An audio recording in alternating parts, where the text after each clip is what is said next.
Nagsalita siya sa Pranses, kumbinsidong hindi makaiintindi ng kahit isang salita ang sales assistant. Sa isip niya, minamaliit niya ang isang simpleng babae, isang taong inakala niyang walang alam sa mas malawak na mundo. Ang hindi niya alam, ang tahimik na tindera sa harap niya ay may taglay na mas mahalaga pa kaysa kayamanan, isang bagay na hindi kailanman mabibili ng pera. Nang sumagot ang tindera sa perpektong Pranses, inuulit ang bawat pangungusap ng eksakto gaya ng pagkakasabi. Nang walang nilalaktawang detalye, naging malamig ang atmosfera sa loob ng butik. Bumigat at naging agarang ang katahimikan, at ang nakakagulat na palitang iyon ay simula pa lamang ng mga pangyayaring magaganap.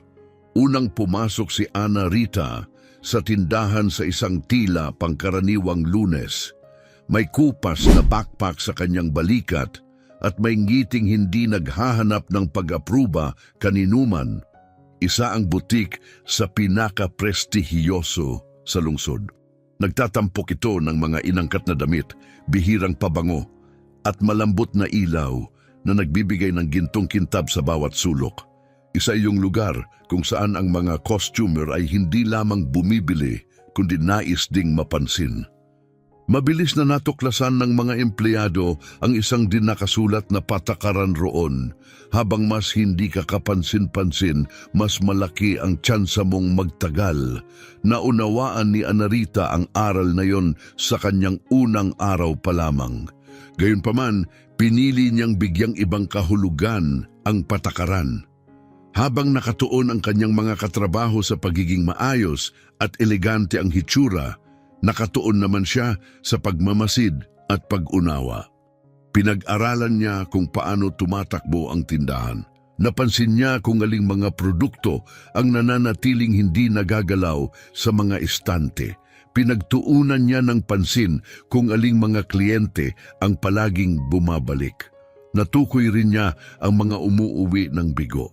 Sa unang linggo niya, nang hindi ipinapaalam kaninuman, maingat niyang inayos muli ang seksyon ng mga aksesorya. Napakaliit ng pagbabagong iyon na tanging ang lubos na pamilyar sa ayos ng tindahan ang makakapansin. Gayunman, kapansin-pansing tumaas ang benta sa bahaging iyon. Hindi matukoy ng manager na si Teresa ang dahilan ng pagbuti, gayunpaman hindi siya nagtanong. Wala si Anarita ng uri ng kagandahang nagpapahinto sa usapan kapag pumapasok sa isang silid. 42 taong gulang siya, laging nakatali ang buhok, maikli ang mga kuko at hindi nagsusuot ng alahas. Kapag nakatabi ang ibang mga tindera na maingat ang makeup, banayad ang pabango at sanay mang-akit ng costumer sa pamamagitan ng hitsura, tila siya ay hindi nababagay. Alam iyon ng kanyang mga kasamahan. May ilan sa kanilang sinisigurong maramdaman niya ang pagkakaibang iyon. "Saan ka nagtrabaho dati?" tanong ni Carlos, ang pinakabeteranong salesman sa koponan, habang nagpapahinga sila sa ikatlong araw niya. "Sa ibang bansa," simpleng sagot niya. "Saan sa ibang bansa? Sa probinsya?" Biro nito.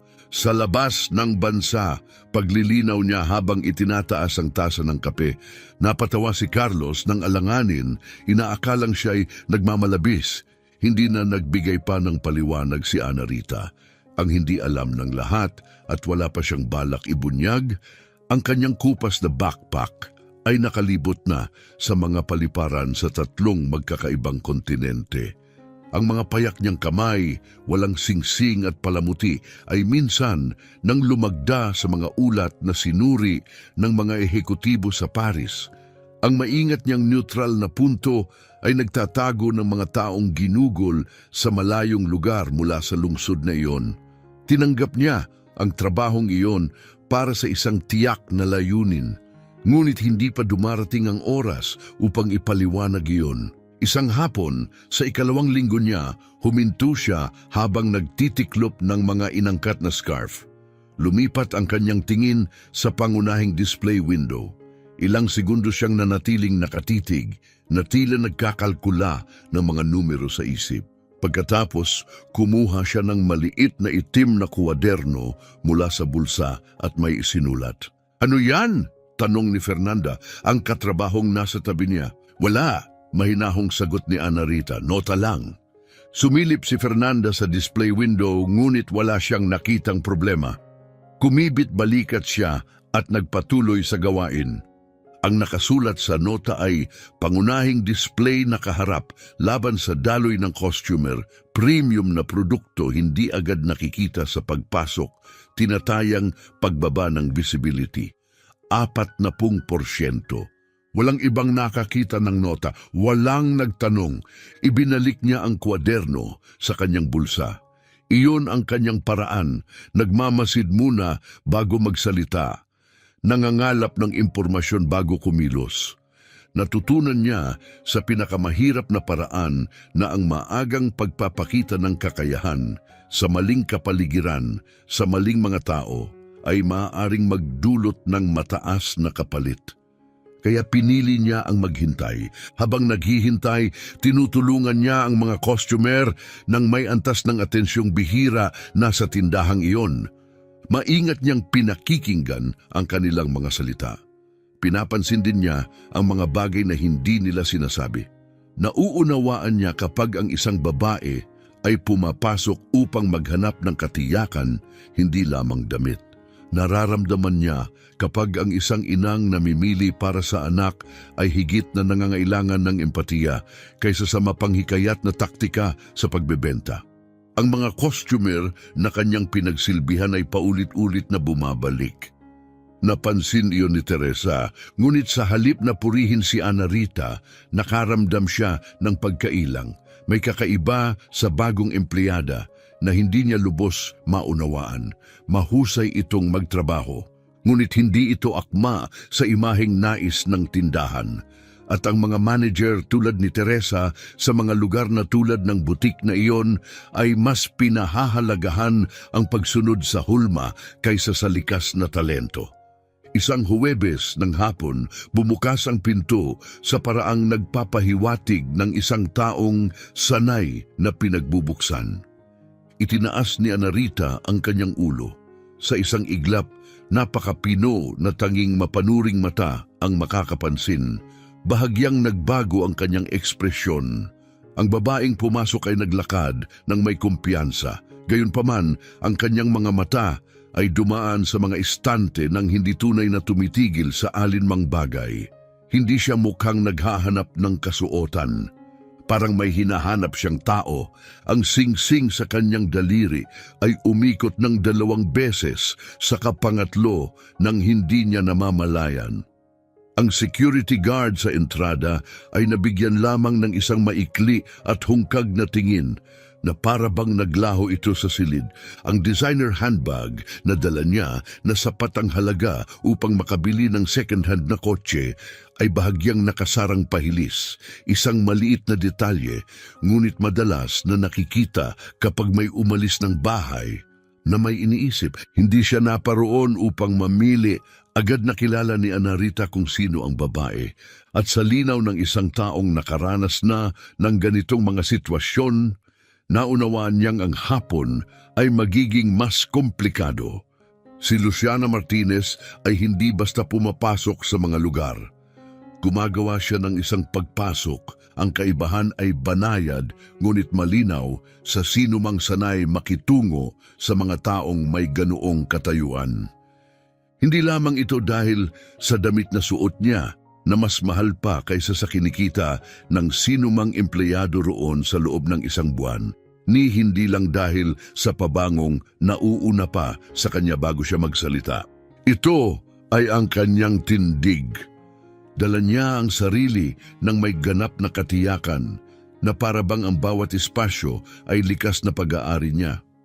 48 taong gulang siya, may maitim na buhok na walang kapintasan ang pagkakaayos. Ang kanyang ngiti ay tila isang senyales. Kapag ngumiti si Luciana, dapat kang maging handa. Asawa siya ni Eduardo Martinez, ang may-ari ng isang corporate group na nagpapatakbo sa 4 na estado. Ngunit ang mga tunay na nakakakilala sa kanya ay alam na hindi sapat ang katawagang asawa upang ilarawan ang kanyang impluensya. Maingat niyang pinamamahalaan ang pampublikong imahe ng pamilya. Pinipili niya kung sino-sino ang maaaring makitang kasama ng kanyang asawa. Siya ang nagpapasya kung aling mga imbitasyon ang dapat tanggapin at alin ang maaaring balewalain. Tinapos na niya ang mga alyansang pangnegosyo, kinansela ang mga kasunduan at nagpatanggal ng mga empleyado sa kanilang posisyon. Nagagawa niya ang lahat ng ito ng may grasya, may kaayayang ngiti at hindi kailanman nagtataas ng boses. Mas makapangyarihan ang ganitong paraan, lumibot siya sa butik na tila nagsasagawa ng formal na inspeksyon. Humawak siya ng ilang kasuotan ng walang tunay na interes. Sinuri niya ang mga sales staff sa isang partikular na paraan, ang uri ng tinging sumusukat at agad humuhusga sa loob lamang ng ilang segundo. Nang tumigil ang kanyang mga mata kay Anarita, bahagya itong nagtagal kaysa sa inaasahan. Halos agad na lumapit si Teresa na tila tumugon sa isang di nakikitang tawag. Mrs. Luciana, napakalaking karangalan na makita kayo. Ang tono niya ay puno ng paghanga. Maari ko ba kayong personal na tulungan ngayon? Hindi na kailangan, Teresa. Hindi lumingon si Luciana na natiling nakapako ang kanyang atensyon kay Anarita. Mas gugustuhin kong siya ang tumulong sa akin. Lumapit si Anarita sa mahinahong hakbang, walang pagmamadali at walang labis ng ngiting madalas ipinapakita ng ibang tindera sa harap ng mayayamang kliyente. Magandang hapon, kalmado niyang sabi. Paano ko po kayo matutulungan ngayon? Hindi agad sumagot si Luciana. Kumuha siya ng scarf mula sa display, saglit na sinuri ang tela at saka ibinalik iyon sa estante ng may bahagyang pagwawalang bahala. Ang ganitong uri ng produkto, mabagal niyang sabi habang sinusuri ang tela sa pagitan ng kanyang mga daliri, ay nangangailangan ng isang may pino at sanay na mata upang maipayo ng tama. Nakapagtrabaho ka na ba dati sa larangan ng luxury fashion? Hindi iyon tunay na tanong, isa yung pambungad na hakbang. Agad na nakilala ni Anarita ang padron. Opo, nakapagtrabaho na, mahinahon niyang sagot nang hindi na nagdagdag pa ng detalye. Bahagyang tinaas ni Luciana ang isang kilay. Sanay siya sa mas mahahabang paliwanag. Sa mga alanganing tinig na labis na nagsisikap na mapahanga siya. Sumulong ang pagsusuri sa maliliit at sinasadyang hakbang, gaya ng lagi niyang ginagawa. Nagsimula si Luciana sa banayad na mga puna tungkol sa mga paninda, sa kalumipat sa paghahambing sa mga European designer na inaakala niyang hindi pa naririnig ng karamihan sa mga empleyado. Pamilyar si Anarita sa bawat isa sa kanila. Sumagot siya ng tama at may kumpiyansa, ngunit walang yabang o pagpapakitang gilas. Hindi niya sinubukang patunayan ang anuman. Ang ganong kapanatagan ay mas nakairita kay Luciana kaysa sa isang lantad na pagkakamali. Kaya binago niya ang kanyang paraan. Unti-unti, lumipat siya sa Pranses. Hindi biglaan ang pagbabago, estratehiko yon. Unay isang salita, saka isa pa, na tila natural na sumingit sa usapan. Di naglaon, bumubuo na siya ng buong pangungusap na nakatuon kay Anarita. Sapat ang lakas upang marinig ng ibang empleyado ang tono, kung hindi man ang kahulugan. May bahid ng lihim na aliw ang kanyang tinig. Parang may pribadong biro na siya lamang ang nakakaalam. Sa Pranses, sinabi niyang ang tindera ay mukhang hindi pa nakalalabas kailanman sa hangganan ng lungsod. Nagkomento siya na may mga taong isinilang upang maglingkod at hindi tunay na mauunawaan ng mundo ng mga sanay na paglingkuran. Idinagdag pa niyang bihira ang tunay na talento sa mga posisyong tulad niyon. Sa kalagitnaan ng isang pangungusap, bahagya niyang ibinaling ang ulo kay Teresa. Isang mabilis at halos di mapansing sulyap, ngunit malinaw ang ibig sabihin. Nakikita mo ba? Agad na ibinaba ni Teresa ang kanyang mga mata. Muling hinarap ni Luciana si Ana Rita, may bahagyang ngiti, ang uri ng ngiting nakakasugat kahit hindi ipinapakita ang mga ngipin. Sa kabilang panig ng tindahan, abalang-abala si Carlos sa pag-aayos ng display. Kunwaring walang naririnig. Nakatitig si Fernanda sa mga tiles ng sahig na para bang binibilang ang mga ito. Pinilit ni Teresa ang isang manipis ng ngiti, ngunit hindi nagtangkang mamagitan. Matiyagang naghintay si Ana Rita hanggang sa matapos magsalita si Luciana. Pagkatapos ay sumagot siya sa Pranses, elegante, matatas at perpektong timplado. Ipinakita niyang naunawaan niya ang bawat salita. Sa magaan at kalmadong paraan, marahang itinuwid niya ang isang maliit na ekspresyong maling na gamit ni Luciana. Ipinaliwanag niya ang mas tumpak na termino at saka idinagdag sa kaparehong pantay na tono na parang nag-uusap lamang tungkol sa panahon, bagaman siyempre may sarili ring alindog ang pagiging di formal kung minsan. Nabingi sa katahimikan ng butik, biglang napaangat ang ulo ni Carlos. Dahan-dahang nagbuga ng hininga si Fernanda na kanina pa pala niya pinipigilan. Bahagyang nabuka ang mga labi ni Teresa sa pagkabigla. Hindi umatras si Luciana, hindi bahagi ng kanyang pagkatao ang pag-urong. Ngunit may kumislap sa kanyang mukha, napakabilis, na maaaring hindi mapansin. Hindi iyon kahihiyan. Ito ay kamalayan. Nakaharap siya sa isang taong malinaw na hindi nababagay sa papel na ginagampanan nito. At para kay Luciana, hindi iyon kahanga-hanga. Mapanganib iyon, muli siyang ngumiti ang parehong kontrolado at ensayadong ekspresyon. Kay interesante, sabi niya sa Portuges, talagang napaka-interesante. Ilang minuto ang lumipas, umalis siya ng tindahan nang walang biniling kahit ano. Pagkapasok sa kanyang sasakyan, kinuha niya ang kanyang telepono. May kailangan siyang kontakin at nakapagpasya na siya. Kinabukasan, mas maagang dumating si Teresa kaysa sa nakasanayan. Agad itong napansin ni Ana Rita.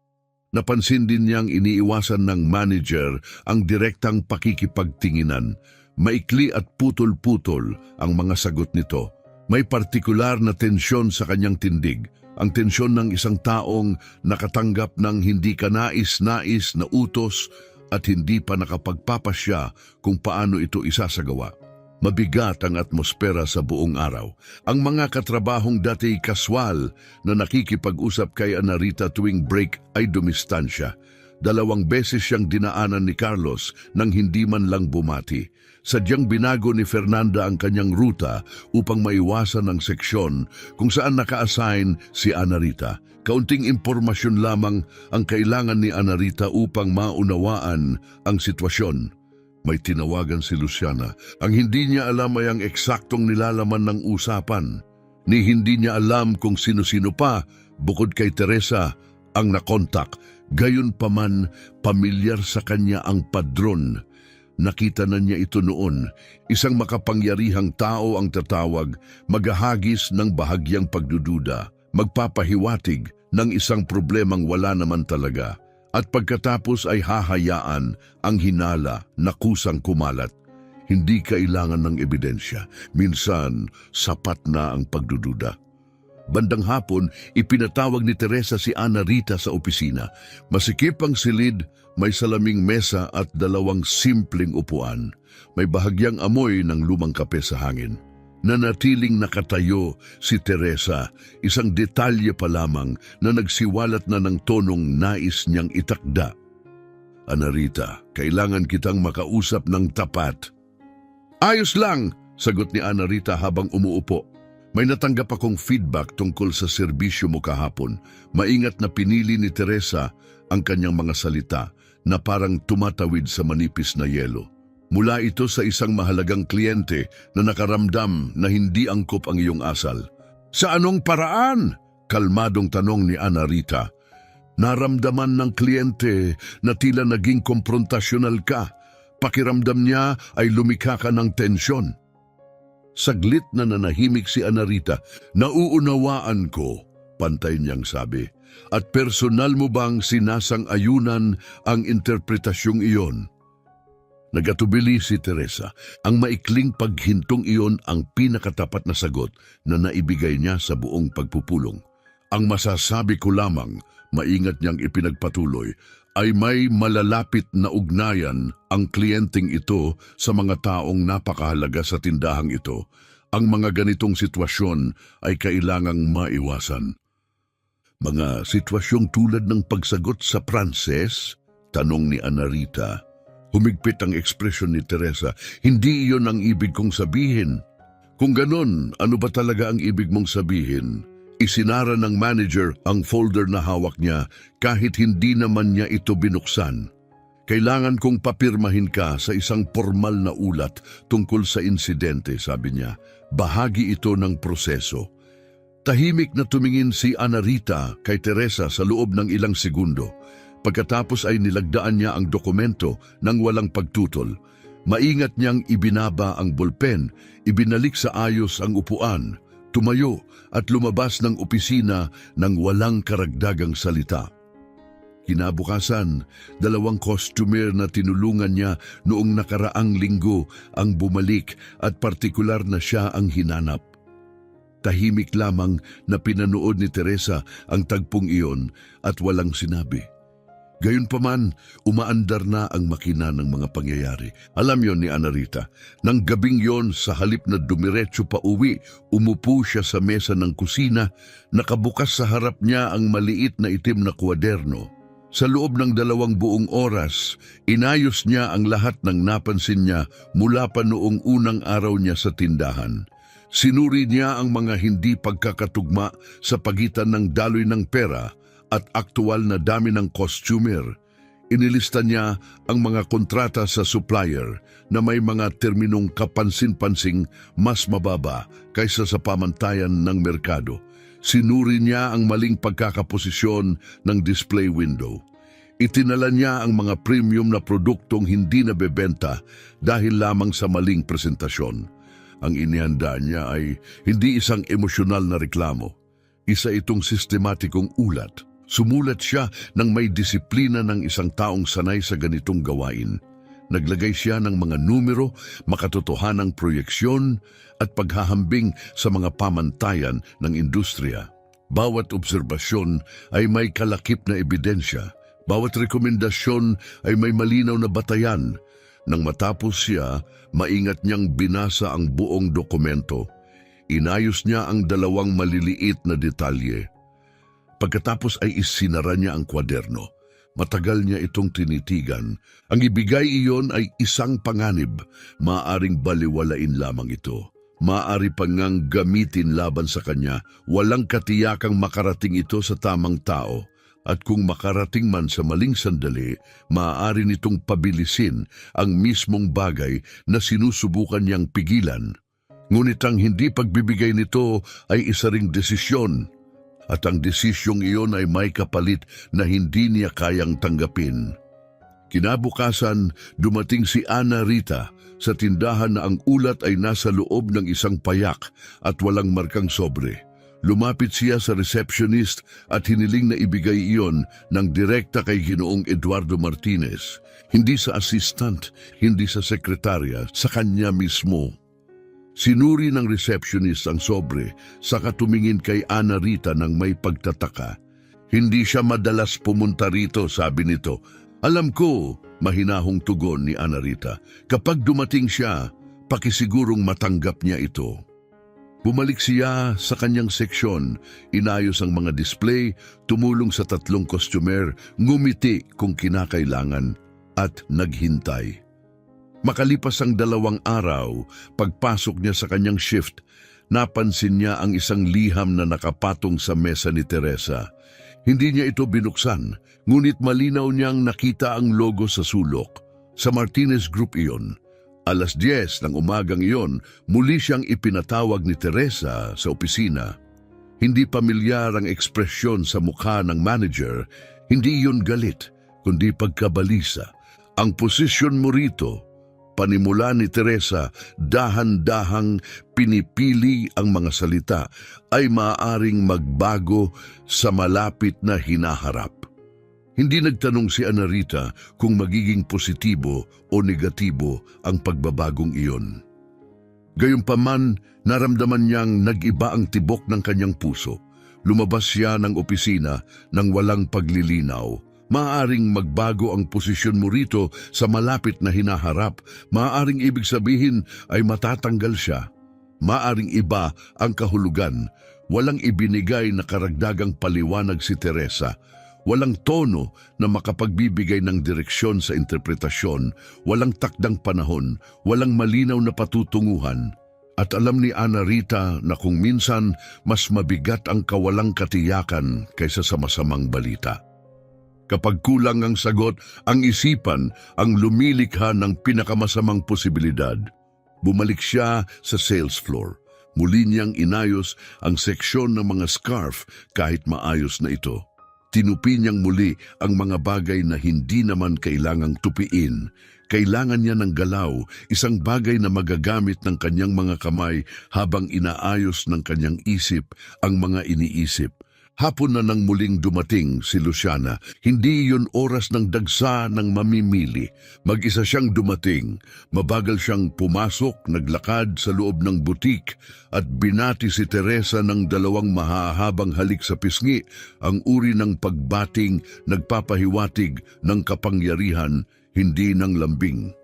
Pagkatapos ay gumala ang kanyang tingin sa buong silid hanggang sa tumigil ito kay Ana Rita. Nang magtagpo ang kanilang mga mata, ngumiti si Luciana. Ngiti iyon ng isang taong kumbinsidong siya na ang nagwagi. Hindi ibinaba ni Ana Rita ang kanyang mga mata. Hindi niya ibinalik ang ngiti. Nagpatuloy siya sa pag-aayos ng display ng may dati niyang kapanatagan. Ngunit sa loob, may tahimik na tensyong humigpit. Nanatili si Luciana ng humigit kumulang 20 minuto. Wala siyang binili. Malapit sa counter, mahina siyang nakipag-usap kay Teresa, mababa at kontrolado ang tinig. Bago umalis, dumaan siya sa seksyon ni Ana Rita at nagsabi nang hindi humihinto at halos parang kinakausap lamang ang sarili. May mga taong napagkakamalang kakayahan ang kayabangan, kay lungkot naman. Hindi siya naghintay ng tugon. Nasa kabilang panig ng estante si Carlos at narinig ang bawat salita. Nanatili siyang tahimik, ngunit bahagya siyang umurong na tila gustong ipakitang wala siyang nais kinalaman sa anuman. Dahan-dahang huminga si Ana Rita. Ibinaba niya ang natuping scarf sa estante at naglakad patungo sa banyo. Tumayo siya sa harap ng salamin sa loob ng 2 buong minuto. Hindi siya umiyak. Hindi iyon tungkol sa luha. Isa lamang iyong paghintong hinihingi ng katawan kapag nagsisimulang maipon ng presyon. Pagkatapos ng maikling sandaling iyon, bumalik siya sa sales floor. Kinabukasan, pagdating niya sa trabaho, agad niyang naramdaman na may kakaiba.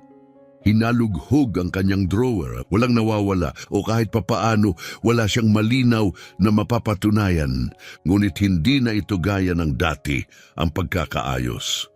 May naghalungkat ng kanyang drawer. Wala roon ang maliit na itim na kwaderno. Hindi siya kailanman naging pabaya para iwan iyon sa loob. Ngunit may isang mahalagang bagay siyang naunawaan. Ang sinumang naghalungkat ng kanyang mga gamit ay iyon ang hinahanap. 11:00 ng umagang iyon, muli siyang ipinatawag ni Teresa sa opisina. Sa pagkakataong ito, may isa pang tao sa loob. Isang babae mula sa Human Resources, isang taong hindi pa niya nakikita kailanman ang nakaupo sa mesa. May manipis na folder sa harap nito at nakahanda na ang ballpen sa kanyang kamay. Diane, kailangan nating formalisahin ang ilang bagay, sabi ng kinatawan ng HR. Binuksan niya ang folder.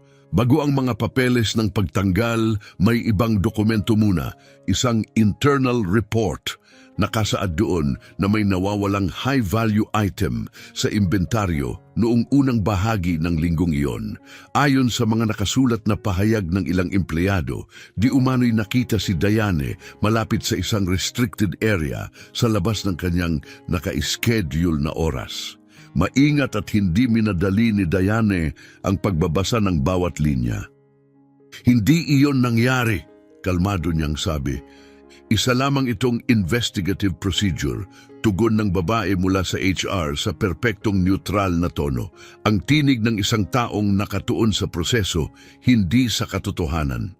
Habang isinasagawa ang investigasyon, kailangan mong pirmahan ang acknowledgement na ito at manatili lamang sa mga common area ng tindahan.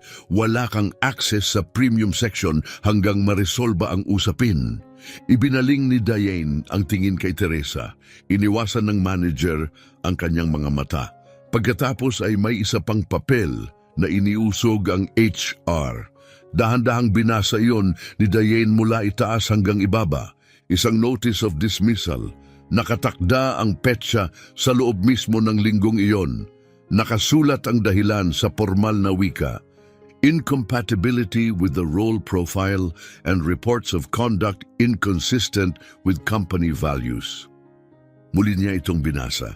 Pagkatapos ay ibinalik ang papel sa mesa.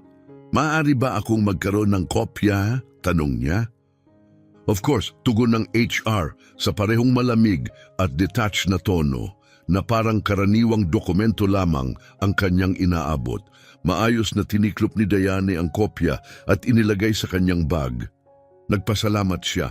Ang simpleng kilos na yon ay tila nagbigay ng kakaibang pagkailang sa dalawang babaeng nakaupo sa tapat niya. Pagkatapos ay tumayo siya at lumabas ng opisina. Sa sales floor, tiningnan siya ni Fernanda na may halong pagkaalam at pagtanggi sa kanyang ekspresyon. Si Carlos naman ay nakatitig sa kisame na para bang bigla itong naging napaka-interesante. May dalawang kliyenteng kakadating pa lamang at naghihintay ng tulong. Naglakad si Diane palapit sa kanila. Tinulungan niya ang parehong customer sa parehong pag-aalaga at matatag na atensyon na lagi niyang ibinibigay. Binigyan niya sila ng oras, nakinig siya, nagbigay ng maingat na mungkahi. Ang isa ay bumili ng 3 item. Ang isa naman ay umalis na nakasave ang pangalan ni Diane sa kanyang telepono, nangangakong babalik. Tahimik na pinanood ni Teresa ang lahat mula sa pintuan ng opisina. Wala siyang sinabi. Sa pagtatapos ng kanyang shift, inayos ni Diane ang kanyang seksyon sa huling pagkakataon. Pinantay niya ang mga bahagyang nakausli. Inilipat niya ang 2 item na medyo nawala sa pwesto. Maliliit na kilos na walang humiling at malamang walang makakapansin. Pagkatapos ay dahan-dahan niyang tinanggal ang kanyang name badge. Pinadausdos niya ang daliri sa gilid ng metal sa loob ng isang maikling segundo bago ito maingat na inilapag sa counter. Pumunta siya upang kunin ang kanyang backpack. Sa sandaling iyon, lumapit ang receptionist. Iba ang ekspresyon nito. Hindi apurahan, ngunit makahulugan. May tawag para sa iyo, mahina nitong sabi, mula kay Mr. Eduardo. Saglit na natigilan si Diane. Pwede mo nang i-transfer, sagot niya, matatag ang tinig. Naglakad siya patungo sa landline phone sa sulok ng tindahan. Ang parehong sulok kung saan 3 linggo ang nakaraan, isinulat niya ang kanyang unang nota sa maliit na itim na kuwaderno. Inangat niya ang receiver. Diane, direktang sabi ng tinig sa kabilang linya, walang labis na pagpapakilala. Natanggap ko ang dokumento mo. Maingat ko itong sinuri. May ilang tanong ako. Nanatili siyang tahimik, nakikinig. Mari ba kitang makausap bukas ng umaga? Hindi sa tindahan. Oo, sagot niya. Pwede. 7:30. Ipapadala ko ang address. Natapos ang tawag. Maikli, malinaw, walang pangako. Maingat na ibinalik ni Diane ang receiver. Saglit siyang nanatiling nakatayo, bahagyang nakapatong ang kamay sa telepono. Sa kabilang bahagi ng butik na saksihan ni Teresa ang tawag, wala siyang narinig ni isang salita. Ngunit nakita niya ang tindig ni Diane. Tuwid ang likod, bahagyang nakataas ang baba, isang kapanatagang hindi nangangahulugang kawalang pakialam. At sa unang pagkakataon, mula nang magsimula ang sitwasyon, nakaramdam ng pag-aalinlangan si Teresa. Ang address na ipinadala ni Eduardo ay patungo sa isang maliit at hindi kapansin-pansing cafe 3 blok mula sa downtown. Hindi iyon ang uri ng lugar na karaniwang pinipili ng isang taong nasa kanyang antas para sa business meeting. Walang conference room, walang assistant na naghihintay, walang reserbadong mesa na may name card. Isang tahimik na mesa lamang sa likod, 2 kape na naka-order na. At siya, simple ang suot niyang polo, walang kurbata. Sa harap niya ay may manipis na folder, kaparehong estilo ng nakita ni Diane sa mga lumang litrato ng kumpanya noong mga unang taon nito. Tumayo siya nang papalapit si Diane, mahigpit ang kanyang pakikipagkamay. Salamat sa pagpunta, sabi niya, umupo siya. Hindi niya binanggit na ang pagtanggi ay hindi talaga ganap na opsyon. Hindi iyon magiging lubos na tapat. At malamang alam iyon ni Eduardo. 53 taong gulang si Eduardo, may uban sa sentido at may anyo ng isang taong nagsimula sa wala at nagtayo ng sariling tagumpay. Hindi siya agad kahanga-hanga. Siya ang uri ng lalaking minamaliit ng mga tao ng isang beses at hindi na muli. Binuksan niya ang folder. Nasa loob ang ulat ni Diane, puno ng mga lapis na tala sa gilid ng mga pahina. Binasa niya ito ng mabuti. At may bigat ang katotohanan iyon. Magsasalita ako ng diretsyo, panimula niya. Itong dokumentong ito ay nagtatampok ng mga isyong hindi natukoy ng internal team ko sa loob ng 2 taon. Kailangan kong maunawaan kung paano mo ito nakita sa loob ng 3 linggo habang nagbebenta ng scarf. Hindi iyon paghanga, tunay na tanong iyon. Dahil hindi ako nakatuon sa scarf, sagot ni Diane. Naghintay si Eduardo. Nagtrabaho ako ng 8 taon bilang consultant para sa mga luxury brand sa Europa. Kalmado niyang ipinagpatuloy. Natuto akong suriin ang operasyon sa pamamagitan ng pagtukoy ng inefficiencies, daloy ng customer, pagkakalagay ng produkto, tunay na margin kumpara sa perceived margin. Lahat ng nasa dokumentong yan ay mapapansin ng isang bihasang analyst matapos ang 2 linggong direktang obserbasyon. Bakit mo sinusuri ang operasyon? Inupahan ka para magbenta. Oo, ngunit ang pagmamasid ay hindi nakasagabal sa pagbebenta at masyadong mahalaga ang mga nakikita ko para baliwalain. Pinagmasdan niya ang mukha ni Diane sandali. Pagkatapos ay bumalik ang tingin sa ulat. May bahagi rito, sabi niya, tinatapik ang isang pahina tungkol sa supplier contracts. Tinataya mong humigit kumulang 18% ang ibinaba ng mga termino kumpara sa European market standards. Paano mo nakalkula yon nang wala kang access sa mga kontrata? Base iyon sa supplier list prices na natukoy sa internal tagging, paliwanag niya. Maaring magkamali ako ng 2 o 3%, pero tama ang kabuuang direksyon. May isinulat siya gamit ang lapis. Bakit hindi mo ito ipinadala sa akin nung unang araw mo pa lang? Bakit naghintay ka ng 3 linggo? Maingat na nag-isip si Diane bago sumagot. Dahil ang datos na walang konteksto ay nagdudulot ng kalituhan. Kailangan ko ng sapat na oras para makumpirma ang mga pattern. At bakit mahalaga iyon? Sandali siyang tumigil. Hindi ko alam kung kayo ay isang taong nakikinig o isang taong nagwawalang bahala. Itinaas ni Eduardo ang kanyang mga mata mula sa pahina. At ngayon, pinag-aaralan ko pa rin. Bahagyang gumalaw ang gilid ng kanyang bibig. Alam mong ang asawa ko ang humiling ng pagtanggal mo, sabi niya. Hindi yun tanong. Opo, sagot ni Diane. At ipinadala mo pa rin ang ulat. Eksakto dahil doon. Nanatiling tahimik si Eduardo, Sandali pa, bumalik ang kanyang mga mata sa pahina tungkol sa supplier contracts. Walang sinabi si Diane, ngunit pareho nilang nauunawaan na kung susuriing mabuti ang mga numerong iyon at ihahambing sa mga pangalang nasa likod ng ilang supplier, hindi bababa sa 2 kontrata ang hahantong sa isang pamilyar na pangalan. Dahan-dahang isinara ni Eduardo ang folder. Ipinatong niya ang magkasalikop na braso sa mesa at pinagmasdan siya ng may bagong uri ng pagtuon. Hindi na iyon ang tingin ng isang lalaking sinusuri ang mga kredensyal. Iyon ang tingin ng isang taong sinusubukang unawain ang taong nasa harap niya. Ano ba talaga ang gusto mo? Diretsahan niyang tanong, walang paglalambing sa salita. Nais kong magtrabaho sa isang hamon na tunay na mahalaga, agad niyang sagot. Hindi siya umiwas ng tingin. Ang paglawak ng kumpanya ninyo sa Europa ay may mga istruktural na kahinaan. Kung hindi yon maaayos, magiging magastos ito sa loob ng susunod na 2 taon. Kilala ko ng mabuti ang merkadong iyon. May mga profesional akong ugnayan doon na inabot ng dekada bago mabuo.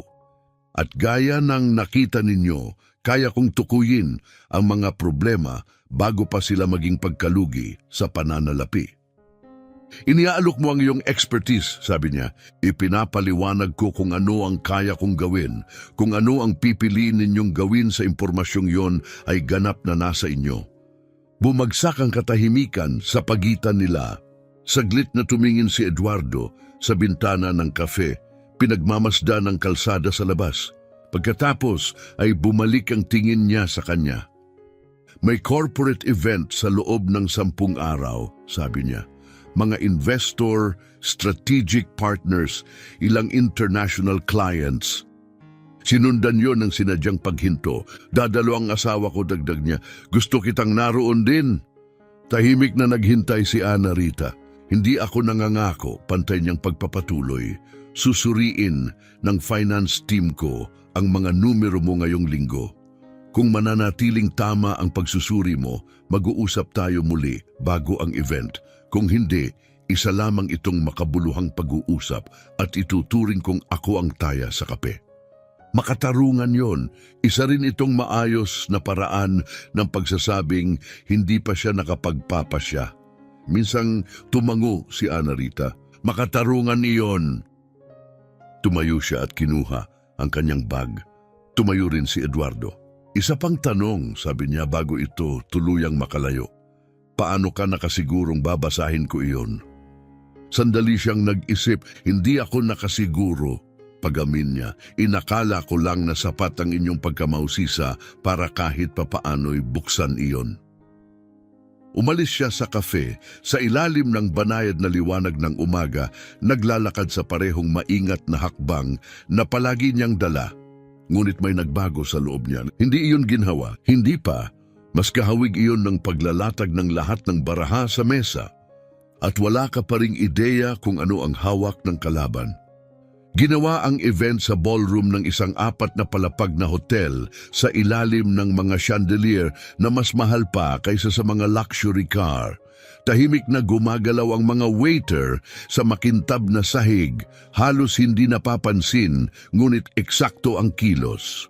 Dumating si Ana Rita ng eksakto sa oras. Nakasuot siya ng simpleng madilim na damit, walang alahas.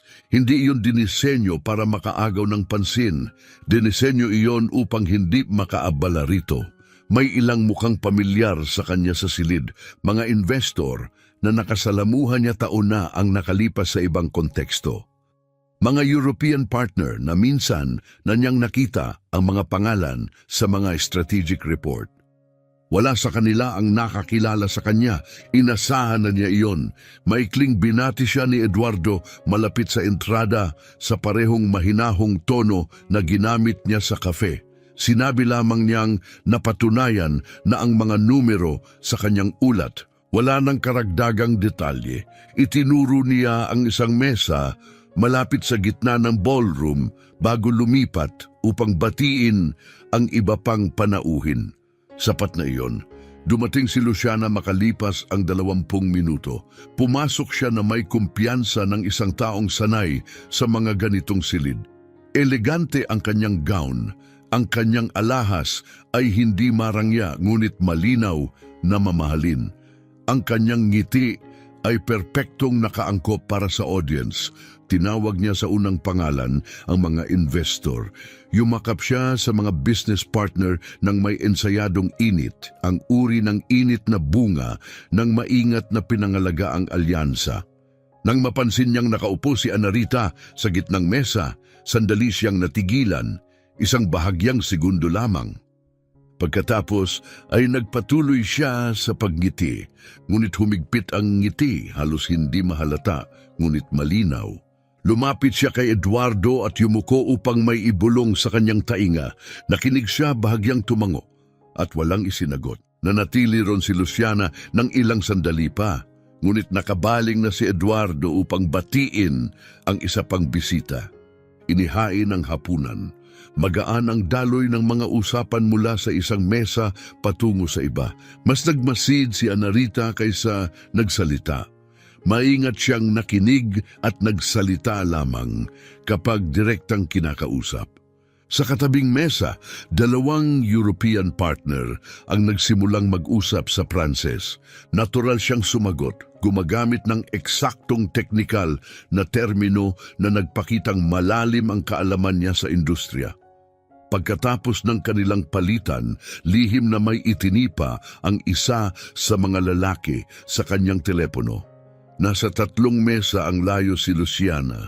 Nakita niya ang lahat nang matapos ang hapunan at lumipat ang gabi sa mga formal na talumpati. Si Luciana ang unang lumapit sa entablado. Sinunod niya ang inaasahang script, pasasalamat, bisyon, strategic positioning, mga sanggunian sa international growth. Makinis at elegante ang kanyang pagsasalita, ipinapakita ang kanyang Pranses bilang isang pinong kakayahan sa ganitong mga okasyon. Pumalakpak ang mga tao, magalang na palakpak, tunog ng mga kontentong bisita sa isang eleganteng silid. Pagkatapos ay tumayo si Eduardo. Bago tayo magtapos, sabi niya sa kalmadong tinig na hindi kailangang lakasan upang makuha ang atensyon. Nais kong talakayin ang isang mahalagang bagay. Si Luciana, malapit pa rin sa mikropono, ay inayos ang kanyang ekspresyon. Sa nakalipas na mga buwan, pagpapatuloy ni Eduardo, natukoy namin ang seryosong kahinaan sa aming estratehiya sa paglawak sa Europa, mga kahinaang nagdulot na sa amin ng pagkawala ng mahahalagang oportunidad at kailangang maitama agad. Sadyang tumigil siya. Makikita ninyo sa inyong mga mesa ang isang summary document. Inaanyayahan ko kayong suriin yon habang ako'y nagsasalita. Isa pang paghinto ang bumalot sa silid. Ang ikinagulat ko ay hindi ang pag-iral ng mga problemang ito, mahinahong pagpapatuloy ni Eduardo, kundi ang matuklasang natukoy na pala ang mga ito ng may kahangahangang katumpakan. Nang isang taong wala pang 1 buwan, nagtatrabaho sa isa sa aming mga tindahan. Tuluyang natahimik ang ballroom. Hindi ito tensyonadong katahimikan, kundi isang katahimikang puno ng pag-aabang. Anarita, bahagya siyang lumingon. Maaari ka bang umakyat dito? Tumayo siya. Naglakad siya patungo sa gitna ng silid sa parehong mahinahon at tiyak na hakbang na palagi niyang dala. Hindi siya nagmadali. Hindi siya nag-atubili. Wala siyang dalang tensyon ng isang taong kailangang patunayan ang sarili. Nanatiling nakaupo si Luciana, ngunit sa loob ng isang maikling segundo, namutla ang mga buko ng kanyang kamay na nakapatong sa mesa. Tumayo si Anarita sa tabi ni Eduardo. Bahagya siyang umurong sa gilid, hindi bilang pag-atras, kundi bilang pagbibigay ng espasyo. Isang kilos ng taong handang magbahagi ng entablado, hindi ng taong isinusuko ito. Binuksan niya ang folder na dala niya. Magiging maikli ako, panimula niya sa malinaw at kontroladong Portuges. May 3 estruktural na kahinaan sa ating estratehiya sa paglawak sa Europa. Kung hindi ito matutugunan sa loob ng susunod na 6 na buwan, may panganib tayong mawalan ng market share sa 2 pangunahing rehiyon. At seryoso siya ron, walang dramatikong introduksyon, walang palabas. Naglatag siya ng datos, mga comparative metric, mga financial projection. Bawat pahayag ay may kalakip na numerong kayang beripikahin ng sino mang may karanasan sa negosyo sa silid na iyon. Ipinresenta niya ang pagsusuri sa Portuhes. Pagkatapos, nang walang anunsyo, inulit niya ang mahahalagang punto sa Pranses para sa mga international partner. Hindi niya itinampok ang paglipat ng wika. Ginawa niya lamang ito, bahagyang yumuko pasulong sa kanyang upuan ang isa sa mga European investor. Ginawa ni Luciana ang kanyang unang pagtatangkang makialam. Itinaas niya ang kamay ng may maayos na anyo. Sa paggalang, pantay niyang sabi, ang mga numerong ito ay binuo ng isang taong walang opisyal na access sa aming internal contracts. Maaaring malaki ang margin of error. Lumingon si Ana Rita sa kanya na may parehong kalmadong ekspresyong suot niya sa butik 2 linggo ang nakalipas. Ang tinatayang variance ay nakasaad sa pahina 3 ng dokumentong nasa harap ninyo. Tugon niya, isang maikling paghinto. Kung may interes na suriin ang mga opisyal na kontrata kasabay ng mga pagtatayang ito, handa akong gawin iyon ngayon. Nanatiling tahimik ang silid, hindi tuluyang umatras si Luciana. Nagpalit siya ng taktika, hindi lamang ito teknikal na talakayan. Sabi niya, hinarap ang mas malawak na audience. Ito rin ay usapin ng representasyon. Paano makapagsasalita sa ngalan ng kumpanya ang isang taong walang executive title sa harap ng mga international investor? Hinayaan ni Ana Rita na manatili sa hangin ng tanong, pagkatapos ay malinaw at dahan-dahan siyang sumagot. Iyan mismo ang dahilan kung bakit hindi natukoy ang mga problemang ito sa loob ng 2 taon. Ang mga may executive title ay nakatuon sa entablado, hindi sa mga numero. Sa isang mesa sa malapit, bahagyang lumapit ang European investor na kanina'y may tinitipa sa telepono at may ibinulong sa kanyang kasamahan. Nauunawaan ng dalawa ang implikasyon. Dahan-dahang ibinaba ni Luciana ang kanyang kamay. Bumaba ang kanyang tingin sa mesa. Isinara ni Ana Rita ang kanyang folder. Iyon lamang, payak niyang sabi. Ang palakpak na sumunod ay hindi magalang o automatiko. May bigat yon. Iyon ang uri ng palakpak na nangyayari kapag sabay-sabay napagtanto ng isang buong silid na may nagbago na.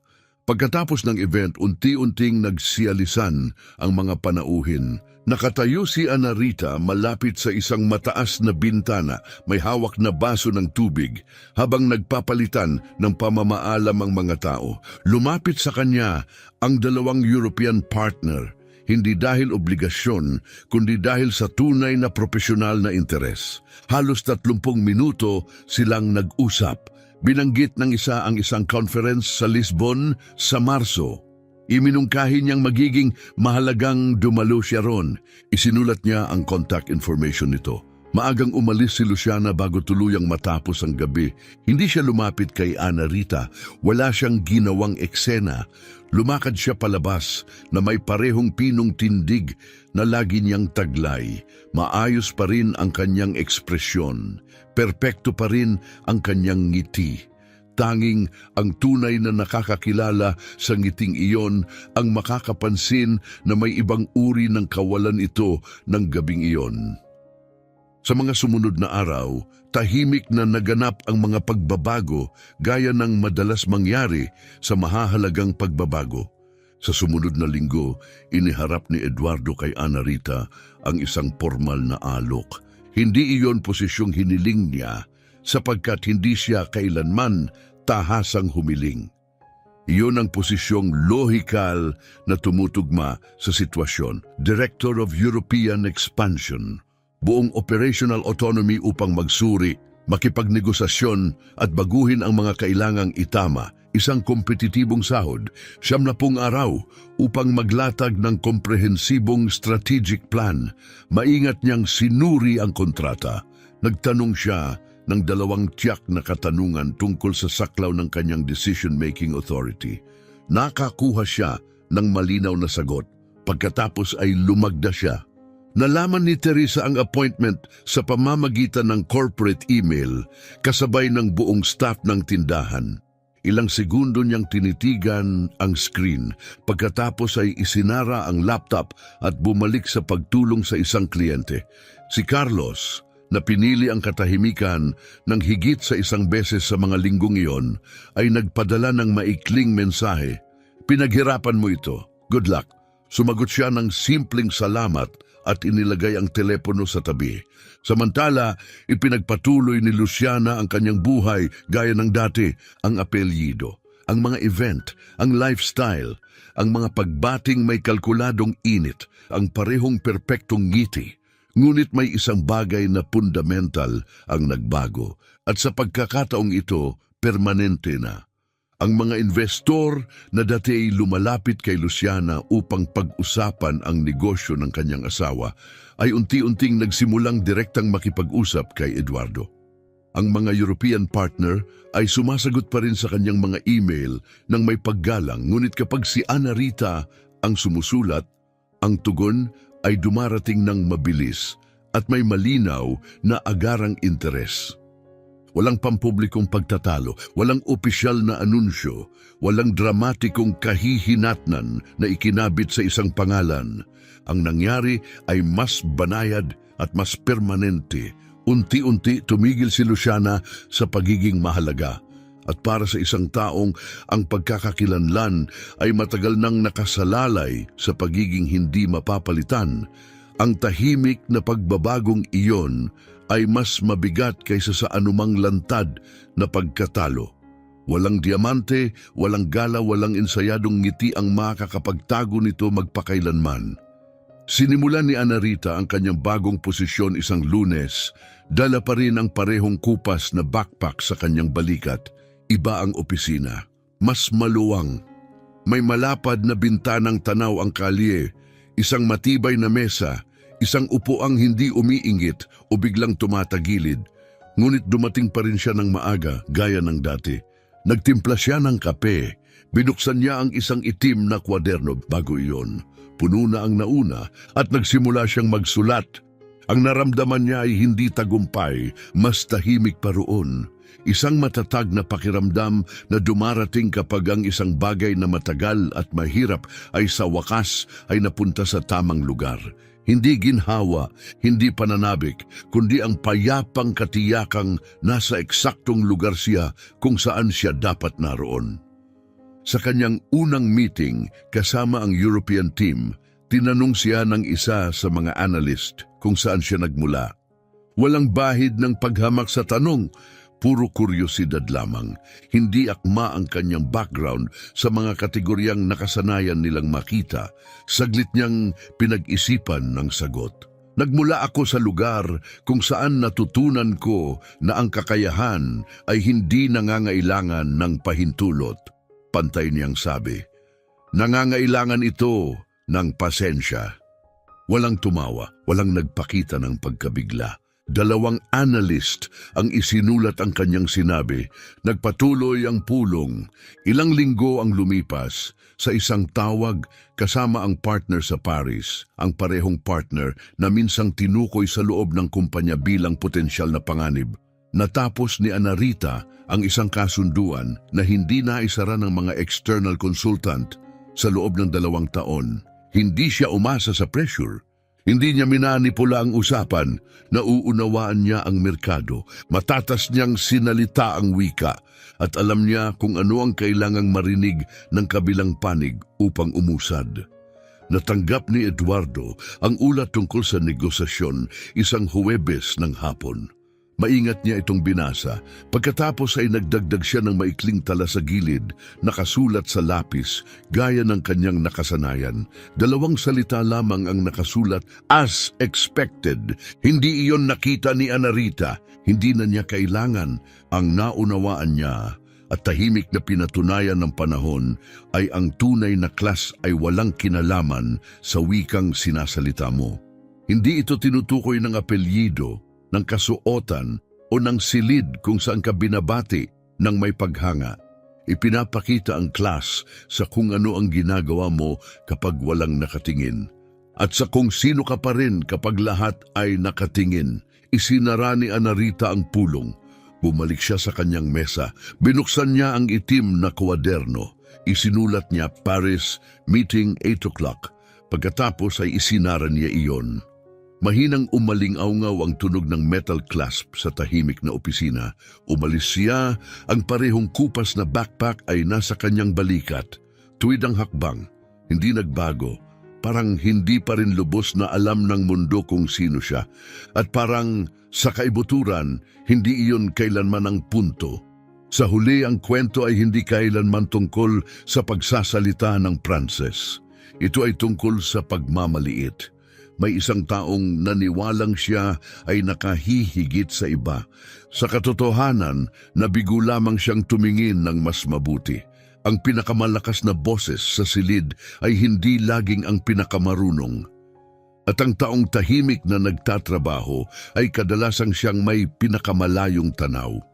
Ngayon, tatanungin kita, naranasan mo na bang maliitin at pagkatapos ay nagulat ang lahat sa iyong nagawa?